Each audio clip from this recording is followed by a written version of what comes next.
اعوذ باللہ من الشیطان الرجیم، بسم اللہ الرحمن الرحیم۔ السلام علیکم اسٹوڈنٹس۔ آج ہم لوگ شروع کریں گے جنوبی ایشیا میں مسلمانوں کی تعلیمی تحریکات۔ قیام پاکستان برصغیر کے مسلمانوں کی مسلسل جدوجہد اور بے شمار قربانیوں کا نتیجہ ہے۔ 1757 میں جنگ پلاسی سے لے کر 1947 میں قیام پاکستان تک کا دور جو تھا وہ غلامی اور مشکلات کا دور تھا، لیکن ساتھ ہی ساتھ یہ مسلسل جدوجہد کا دور بھی تھا جس میں وطن کی آزادی کے لیے سیاسی، معاشرتی، مذہبی اور تعلیمی تحریکوں نے اہم کردار ادا کیا۔ بلکہ یہ کہنا غلط نہ ہوگا کہ برصغیر میں مسلمانوں کی ہر سیاسی کوشش کے پیچھے کسی نہ کسی مذہبی، نظریاتی یا تعلیمی تحریک کا اہم کردار رہا ہے۔ 1757 میں یہ جتنی بھی ڈیٹس آ رہی ہیں ساتھ ساتھ انڈر لائن کرتی جائیں۔ 1757 میں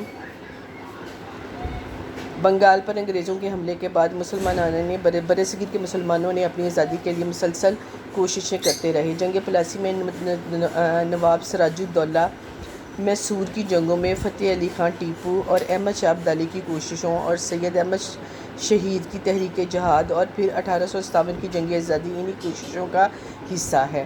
یہ ساری ڈیٹس کے ساتھ آپ نے یہ جو ہمارے ہیروز ہیں ان کے نام بھی یاد رکھنے ہیں۔ 18ویں صدی کے اسی دور غلامی میں حضرت شاہ ولی اللہ کی تعلیمات اور تعلیمی تحریک نے بھی مسلمانوں میں اخلاقی، دینی اور سیاسی شعور بیدار کرنے میں اہم کردار ادا کیا۔ بلکہ یہ کہنا زیادہ مناسب اور سچ ہوگا کہ ہندوستان میں شاہ ولی اللہ کی تعلیمی تحریک کے بعد ہی تمام تعلیمی تحریکیں براہ راست یا بالواسطہ طور پر اسی تحریک کا تسلسل رہیں، یعنی اسی تحریک کا تسلسل جاری رہیں۔ شاہ ولی اللہ کے دور میں اگرچہ انگریز براہ راست ہندوستان کے حکمران تو نہ تھے، لیکن مسلمان بطور قوم زوال کا شکار تھے۔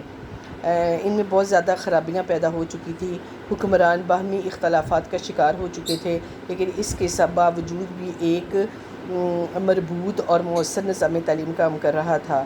اور 1857 میں ہندوستان پر غلبہ پانے کے بعد انگریزوں نے مسلمانوں کے نظام تعلیم کو اپنے مخصوص مقاصد کے حصول کے لیے منسوخ کر دیا، ختم کر دیا، اور ہر وہ قدم اٹھایا اور ہر وہ فیصلہ کیا جس میں مسلمانوں کے نظام تعلیم کو ناکام بنایا جا سکتا تھا۔ انہوں نے تعلیمی اداروں سے منسلک اوقاف جو تھے، اوقاف ایک ادارہ ہوتا ہے اور اس ادارے کے انڈر کچھ تعلیمی ادارے یا کچھ جو ہماری پرانی چیزیں ہوتی ہیں وہ اس کے انڈر دے دی جاتی ہیں، اور وہ ان کو ان کا تمام انتظام و انصرام جو ہے وہ انہی کے ذمہ ہوتا ہے۔ تو انہوں نے مسلمانوں کے جو تعلیمی ادارے تھے وہ ان کے اوقاف ضبط کر لیے، عربی اور فارسی زبان پر پابندی لگا دی، اور ملازمتیں صرف سرکاری اور مغربی تعلیم حاصل کرنے والے لوگوں کے لیے مخصوص کر دیں۔ بلکہ یہ کہا جانے لگا کہ جو لوگ جو ہیں وہ سرکاری اسکولوں میں تعلیم حاصل کریں گے یا مغربی علوم و فنون حاصل کریں گے، صرف انہی کو سرکاری ملازمت دی جائے گی، اور مغربی علوم اور سرکاری اسکولوں میں پڑھنے کا مقصد صرف یہ تھا کہ کسی نہ کسی طریقے کے یہاں کے لوگوں کو عیسائی بنایا جا سکے۔ اس کے ساتھ صورتحال سب سے زیادہ فائدہ ہندوؤں نے اٹھایا۔ انہوں نے مغربی تعلیم حاصل کی، سرکاری پالیسیوں کو اپنایا اور انگریزوں کا مسلسل ساتھ دیا، جس کے باعث ہندوستان کے معاشی اور معاشرتی زندگی میں انہیں انگریزوں کی سرپرستی حاصل رہی۔ مختلف ملازمتیں حاصل کرنے کے بعد وہ مسلمانوں سے کہیں زیادہ اچھی حیثیت اور مقام حاصل کرنے میں کامیاب ہو گئے۔ یہ ساری صورتحال مسلمانوں کے لیے بہت زیادہ پریشان کن تھی۔ ان کے ایک طبقے کی رائے یہ تھی کہ مسلمانوں کو موجودہ حالات سے سمجھوتہ کرتے ہوئے مغربی تعلیم حاصل کر لینی چاہیے، اور انگریزوں کے نظام تعلیم سے استفادہ کرتے ہوئے، فائدہ اٹھاتے ہوئے مستقبل میں سیاسی آزادی کے لیے کوشش کرنا چاہیے، کیونکہ وقت کے ساتھ نہ چلنے کے باعث آنے والی وقت میں کامیابی مشکوک ہو جانے کے امکانات تھے۔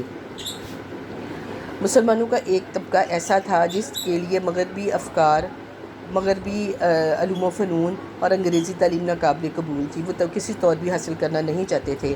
اب مسلمانوں کے تعلیمی ورثے کو اہم تصور کرتا تھا اور اسی میں مسلمانوں کی بہتری اور ترقی سمجھتا تھا۔ مسلمانوں کے پہلے طبقے کی نمائندہ تحریک علی گڑھ اور دوسرے گروہ کی نمائندہ تحریک دیوبند تھی۔ اگرچہ دونوں تحریکیں دو مختلف نقطہ نظر رکھتی تھیں، لیکن بعض معاملات پر وہ ایک دوسرے کے ساتھ متفق نہ تھی، لیکن دونوں خلوص دل سے برصغیر پاک و ہند میں مسلمانوں کے لیے نشاط ثانیہ اور عروج کو اپنا نصب العین سمجھتی تھی۔ یعنی ایک ایسی تحریک تھی جو یہ چاہتی تھی کہ اگر ہم ترقی حاصل کرنا چاہتے ہیں تو ہمیں انگریزوں کی جو ان کی باتیں ہیں ان کو مان لینا چاہیے اور سرکاری اسکولوں میں تعلیم حاصل کرنی چاہیے، مغربی علوم و فنون حاصل کرنا چاہیے۔ جبکہ ایک گروہ ایسا تھا جو یہ سمجھتا تھا کہ اگر ہم ان کے علوم و فنون کو اپنائیں گے تو ہم اپنے مذہب سے بہت زیادہ دور چلے جائیں گے۔ جو ان کو مانتے تھے انہوں نے تحریک علی گڑھ کو جنم دیا، جو نہیں مانتے تھے انہوں نے تحریک دیوبند کو جنم دیا۔ ان دونوں تحریکوں نے برصغیر کے سیاسی زندگی میں اہم اثرات مرتب کیے، جو کہ ہمیں پاکستان کے بعد بھی کسی نہ کسی انداز میں جاری ہیں۔ خصوصاً نظام تعلیم کی تشکیل نو میں ان کے اثرات بہت زیادہ نمایاں ہیں۔ آگے جا کر ہم ان دونوں تحریکوں کا تفصیل سے جائزہ لیں گے۔ اس میں جتنی بھی ڈیٹس ہیں اور اہم باتیں ہیں آپ لوگوں نے وہ انڈر لائن کرنی ہیں، وہ آبجیکٹیوز کے لیے یہ چیزیں بہت زیادہ اہم ہیں۔ چلیں ٹھیک ہے، آج کے لیے یہ اتنا ہی کافی ہے۔ منڈے سے ہم لوگ انشاءاللہ تحریک دیوبند شروع کر دیں گے۔ اللہ حافظ۔